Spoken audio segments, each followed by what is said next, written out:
Diálogos sobre el Libro de Mormón. Elamán, 7:12.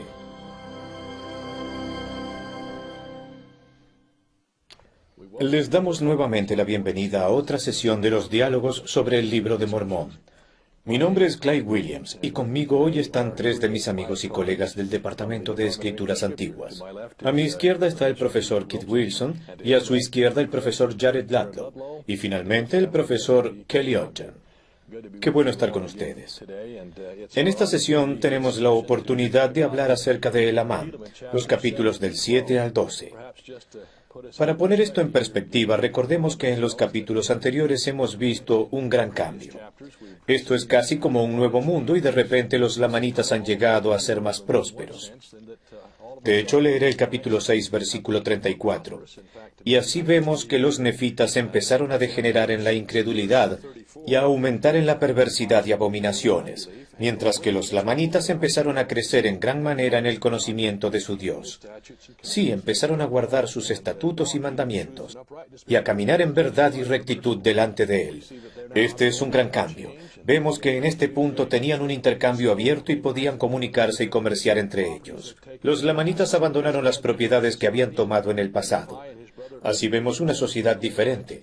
Nefi y su hermano tuvieron gran éxito entre los lamanitas y entonces seguimos con el capítulo 7.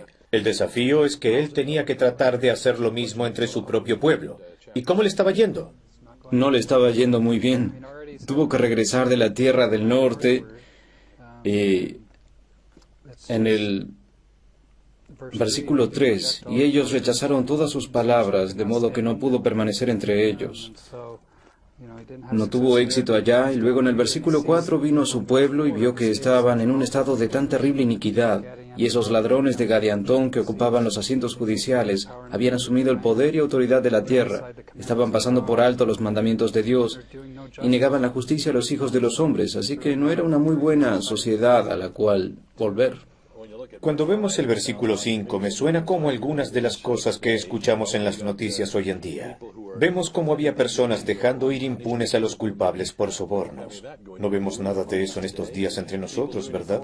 Personas obrando según su voluntad, es decir, estaban cometiendo adulterio, robando y matando, todo según su voluntad. El pueblo obraba según sus propios deseos. Es como si todo se valiera y todo fuera permisible, y si les gusta, pruébenlo. Y desafortunadamente vemos muchísimo de eso en la actualidad. Da mucha pena. Con el calibre de Nefi, esto realmente lo estancó. Fue muy desalentador a su regreso.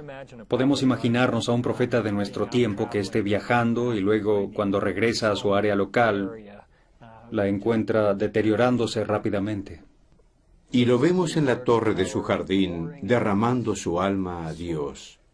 Sí. A Dios. Se apartó de la gente para no llamar la atención. Muy afligido. Para estar solo donde podía ventilar sus sentimientos a Dios. Y por supuesto, sin saberlo, atrajo una multitud. El pueblo oye a alguien. Primero pensaban que alguien estaba dolido o herido o algo a medida que se reunían alrededor. Y desafortunadamente Nefi se dio cuenta que esto había acontecido.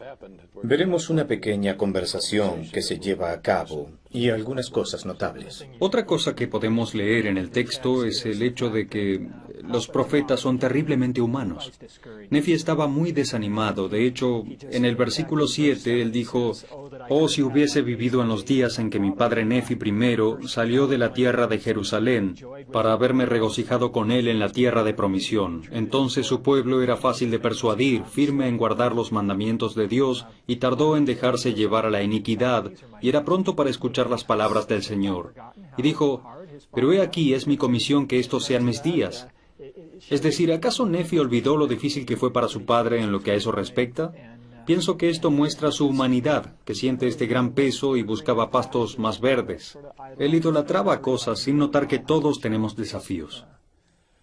Pero a medida que se daba cuenta, la multitud estaba ahí. Vemos cómo se le volvió ese manto y empieza a enseñarles y predicarles. Es un lenguaje bastante fuerte el que vemos al final del versículo 15. Deberíais estar maravillados de haberos dejado llevar, de modo que el diablo ha asido tan fuertemente vuestros corazones. ¿Cómo pudisteis haber cedido a las seducciones de aquel? Y esto me gusta. Esta es una descripción poderosa. ¿Qué está tratando de lanzar vuestras almas a una miseria sin fin y angustia interminable? Oh, arrepentíos, arrepentíos, ¿por qué deseáis morir? Volveos, volveos al Señor vuestro Dios. Y después explica por qué fueron abandonados, y es porque se habían apartado de Dios y no estaban siguiendo la voz del buen pastor. La palabra lanzar aquí significa salir sin control, y si pensamos en esto, la gente que se encuentra en camino hacia el pecado está fuera de control. Estaban siendo llevados por la euforia de la situación. Se estaban lanzando, estaban fuera de control, y es trágico ver que eso suceda. Así es, él podía ver que tenía una congregación, y estando lleno del Espíritu como profeta que era, comenzó a enseñarles y testificarles. Habían tenido muchos profetas. El capítulo 8 habla de Moisés y los santos profetas. Abraham vuelve a Abraham. Abraham vio la venida del Salvador. En el capítulo 8, versículo 17 dice, y se llenó de alegría y se regocijó. Y he aquí os digo que Abraham no fue el único que supo de estas cosas, sino que hubo muchos antes de los días de Abraham. Y en toda la página, él continuó con los profetas que habían testificado. Senos, Senoc, Esías, Isaías, Jeremías, todos los profetas. Así que ese es el propósito de ser un profeta. Él lo tomó en ambas Su direcciones. propósito es testificar del Salvador. Él dijo en el versículo 24, tantas evidencias que habéis recibido. Ahora, entre estas personas que estaban allí escuchándole, dando estas evidencias, estaban algunos de los jueces menores, y estaban un poco molestos e incrédulos, así como muchos otros debieron estarlo. En el capítulo 8, versículo 6, sabemos que es imposible, somos poderosos, nuestras ciudades son grandes, no pueden tener dominio sobre nosotros, no seremos destruidos. Y tal vez pensaban que los lamanitas eran sus amigos también, así que ¿quién los iba a destruir? Y de alguna manera pienso en eso hoy. No tenemos una gran potencia mundial, pero hay muchísimas combinaciones. Así como ellos tenían lo que fue su ruina, se iban a presentar los mismos problemas, pero ellos no creían, no veían y no aceptaban, y llevado por el Espíritu les prometió una señal. ¿Y cuál era el escenario de todo esto? La única salvación para todas estas enfermedades de la sociedad que él les detalló es Cristo. Debemos volver a Él. Lo dice el libro de Mormón. Debemos servir al Señor o seremos arrasados. Y, por supuesto, porque ellos no creían que Él profetizara la muerte del juez superior al final del capítulo 8, y les dijo que Él acababa de ser asesinado. Eso les llamó la atención. Y su reacción, por supuesto, fue, ¿qué hacemos? Enviemos a algunas personas para que vayan, verifiquen y vean si es cierto. ¿A alguien le gustaría continuar y hacer un rápido resumen de esa historia y lo que aconteció allí, en el capítulo 9? Vemos lo que sucedió aquí. Estos 5 hombres fueron a verificar lo que Nefi había dicho. Cuando llegaron allá se asombraron porque en efecto todo había ocurrido y estaban preocupados porque el resto de las profecías que Nefi pronunció llegarían a acontecer, significando esto su destrucción. Y fue tanto que literalmente se desmayaron. Otros que caminaban por el lugar vieron al juez superior y a estos 5 pensando que ellos eran culpables. Los pusieron en prisión y eventualmente la escritura regresa a las personas que estaban con Nefi, quienes los retuvieron para que no los engañara al decir que esto había acontecido, y entonces comenzaron a pensar, Nefi, ¿con quién te has confabulado? ¿Con quién has convenido hacer esto? Y eso lo llevó a dar otra profecía bastante dramática, básicamente escribiéndoles el guión. Van a la casa de Seantum y le dicen esto y esto, y por supuesto lo confrontan. Así que cuando descubren que en efecto Seantum había hecho esto, ¿qué efecto tuvo esto en las personas o qué efecto no tuvo en esas personas en general al fin del capítulo 9? Se propaga una gran cantidad de reacciones diferentes. Algunos de ellos lo consideran un dios, porque ¿cómo podía él saber estas cosas si él no fuera Dios? Pues he aquí nos ha declarado los pensamientos de nuestros corazones. Y en el capítulo 10, versículo 1, dice que surgió una gran división entre el pueblo en cuanto a quién era Nefi y cómo podía él hacer eso. Luego comenzaron a discutir esto entre ellos y se separaron cada uno por su lado. Y luego, esta frase interesante, dejando a Nefi solo, mientras se hallaba en medio de ellos. Estas fueron unas profecías bastante dramáticas que se dieron para ayudarlos si escuchaban y creían y se volvían a Cristo. Pero aún así siguieron sus caminos. Nadie se detuvo y dijo, bien, Nefi, debes tener razón. ¿Qué hacemos ahora? Es sorprendente. No es de extrañar que en los siguientes versículos del capítulo 10 él estuviera muy desanimado. ¿Quién no lo estaría? Es como un prototipo para las cosas espirituales, para el conocimiento espiritual. Las señales no convierten a las personas que no están inclinadas a mirar esto con sus corazones. Ellos veían las cosas y las dejaban pasar. Podemos mostrarle a alguien, a un incrédulo, la naturaleza física del libro de Mormón, que alguien haya escrito este libro en 60 días, con hebraísmos por todas partes, una persona indocta de quien su esposa decía que no podía escribir una carta coherente. Y en 60 días lo produjo y podemos mostrarle que si su corazón no está predispuesto a pensar, sentir y a abrir el mensaje del libro de Mormón, su poder lo verá solo como una copia de la Biblia. Es tan indicativo esto acerca de las señales. Eso nos podría desanimar un poco. En el versículo 3, Nefi dice, hallándose muy desanimado por motivo de la perversidad de los nefitas, con las mismas condiciones de hoy, secretas obras de tinieblas y sus asesinatos y robos y toda clase de iniquidades. Así que mientras estaba meditando, llegó una voz diciéndole, bienaventurado eres tú, Nefi, por las cosas que has hecho. Porque he visto que has declarado infatigablemente a este pueblo la palabra que te he dado. Realmente me gusta la palabra que se creó ahí. Infatigablemente. Hay un mensaje aquí. No nos cansemos. Es un mensaje para nosotros. Pablo también escribió acerca de eso en Gálatas 6, versículo 9. Él dijo, no nos cansemos de hacer el bien. Y Nefi es un gran ejemplo de no cansarse. El camino será largo, pero debe continuar. Nosotros cantamos, pon tu hombro a la lid. Y el presidente Hinckley también lo fue, aun cuando parecía cansado. Tuve un vecino que fue presidente de misión. Le recogió en el aeropuerto, lo miró y le dijo, presidente, se ve demasiado cansado. Y él dijo, bueno, francamente estoy muy cansado, pero yo hice convenio de que desgastaría mis piernas en servicio del Señor. Y así vemos que infatigablemente es una gran palabra. Además de esa gran calidad, hay por lo menos 3 más en ese versículo. Continuemos y leamos el resto de eso. Los que van a ser factores, si alguien quisiera las bendiciones que Nefi recibió, en los siguientes versículos. Esto es lo que tenemos que hacer para obtenerlas. Primero, declarar la palabra infatigablemente. ¿Qué más? Kelly continúa. Y no les has tenido miedo ni te has afanado por tu propia vida. Antes bien, has procurado mi voluntad y el cumplimiento de mis mandamientos. Así que resumamos algunas de ellas. Él estaba hablando de ni te has afanado por tu propia vida. Pensemos en esto. Lo que él realmente estaba diciendo es que no se había afanado por proteger su vida. Había puesto su vida en peligro entre los lamanitas. Él tuvo que ser rodeado por fuego para que su vida fuera preservada en esa ocasión y en otras, que probablemente no sabemos, y aún entre su propio pueblo había sido amenazado. No conocemos detalles, excepto de que estaba acusado de asesinato hace unos días. Así pensaba él, no importa, arriesgaré todo. Y era algo así como, no quiero hacer mi voluntad, sino la tuya. Hemos hablado de eso antes, de manera que esa es la siguiente declaración. Ha procurado mi voluntad, o sea, la voluntad del Señor, no la suya. Por supuesto, él ha demostrado que lo ha hecho al guardar los mandamientos. ¿Qué tipo de bendiciones trajo esto como resultado? Veo 2 grandes cosas en este versículo que son poderosas y profundas. Vemos en el versículo 5, el Señor dijo, He aquí, te bendeciré para siempre. Ahora para mí, esa es una garantía. Es como si uno tuviera su llamamiento y elección segura. Confío en ti y sé que podría hacerlo en cualquier circunstancia, Nefi.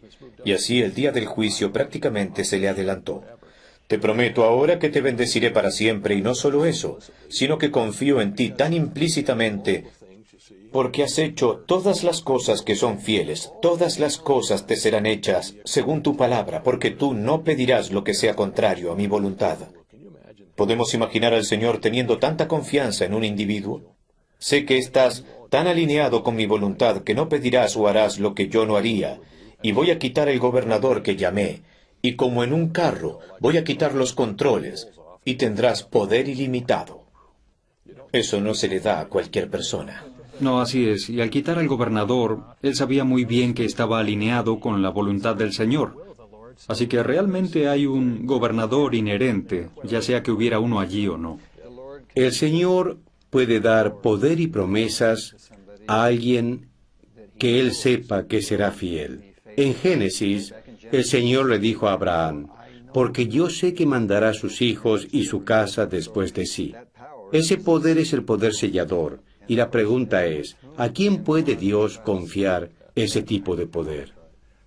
Hay un gran relato en la historia reciente de la Iglesia, protagonizada por Marion Romney, en la que su esposa sufrió un ataque. ¿Recuerdan esto? Ella languidecía y él se sentía atribulado. El presidente McKay también había languidecido por mucho tiempo a medida que él decaía. El presidente Romney sentía que no debía usar el poder del sacerdocio para traer a su esposa de vuelta, pues el Señor no había concedido traer de vuelta al presidente McKay. El presidente Romney estaba leyendo y orando, y las palabras del versículo 5, capítulo 10, le vinieron. Porque tú no pedirás lo que sea contrario a mi voluntad. Fue como un gran momento de descubrimiento para él. Entonces volvió, sintió la impresión de bendecir a su esposa, y ella se recuperó del ataque. Ese ataque debilitador, esa fue una aplicación poderosa de este versículo. Eso estuvo muy bien, gracias por compartirlo. Ahora vemos que el Señor tenía una gran confianza en él, y aun cuando él estaba tan desanimado, el Señor le dijo, puede que ellos no estén complacidos contigo, pero yo lo estoy. Eso es lo que realmente importa ahora. ¿Qué hacemos con este tipo de poder? ¿Qué hizo Nefi con ese poder? Obviamente, si fuéramos a abusar del poder, haríamos cosas para subirnos en un pedestal, pero él fue muy cuidadoso. Él hizo algo interesante que otro hombre que tuvo ese poder sellador hizo. Elías. Él dijo, ¿qué vamos a hacer para que estas personas se humillen? ¿Qué tal una hambruna? Las guerras tienden a humillar a algunas personas, pero el hambre, cuando no tenemos nada de comer, cuando no llueve y hay hambre, así como dice en el capítulo 11, versículo 5, hubo gran hambre, y en el 7 dice, y empezaron a acordarse del Señor su Dios. Ellos habían estado en un curso de autodestrucción con guerras justo en ese momento, y prácticamente si algo no hubiese acontecido, probablemente para que se hayan destruido en ese momento, ahora el hambre los cambiaría a un modo de autopreservación, porque estaban preocupados por morir de hambre. Es interesante, pero por supuesto el peligro de algo como esto es ¿qué los ha humillado? Un estómago hambriento es una manera de ablandar una dura cerviz. Su circunstancia, pero sabemos, acabamos de hablar de eso antes. Ese es un buen catalizador, pero a menos que ellos realmente captaran la visión y comenzaran a humillarse por la palabra en sus corazones, esto no duraría.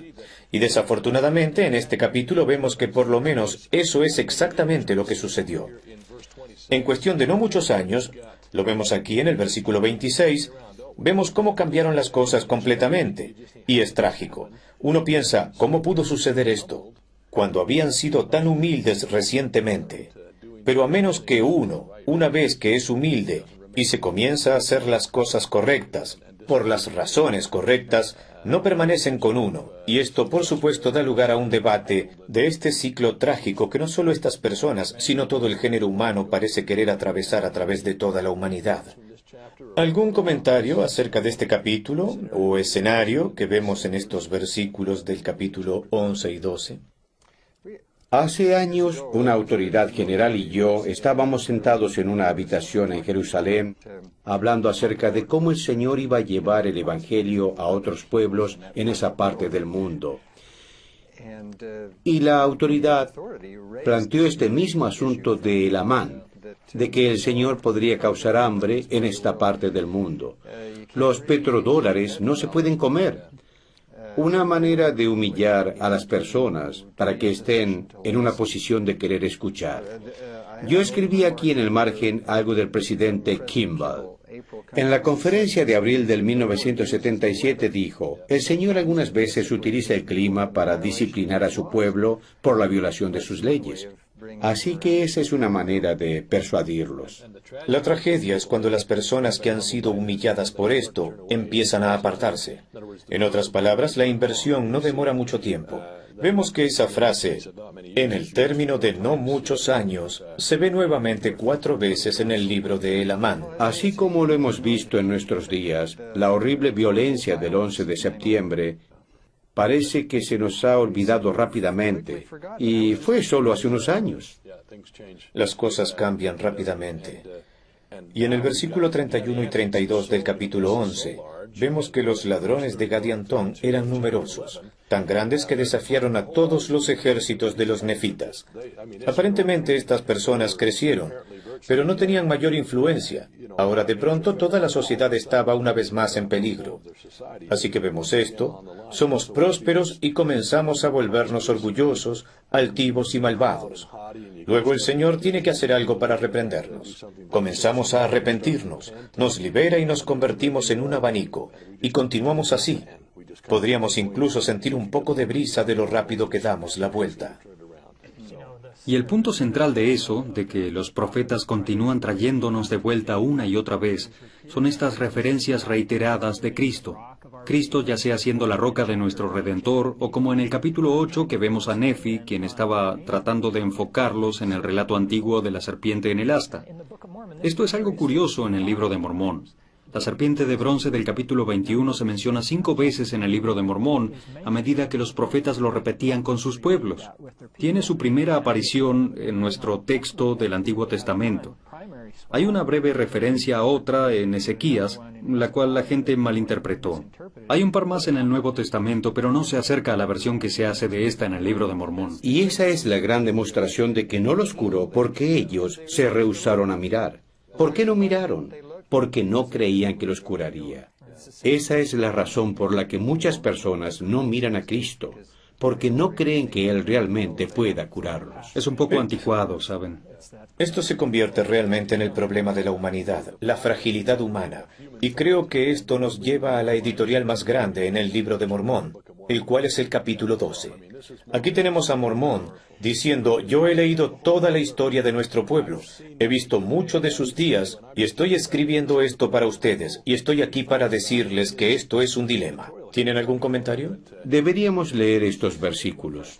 En primer lugar es la huella de la mano de Mormón, su enorme huella. Yo he trabajado como editor, y he trabajado con otros también, y parte de la clave de la edición en nuestra cultura es ser lo más discreto posible. Tenemos que resaltar las obras de otras personas. Mormón rompe todas las reglas de edición.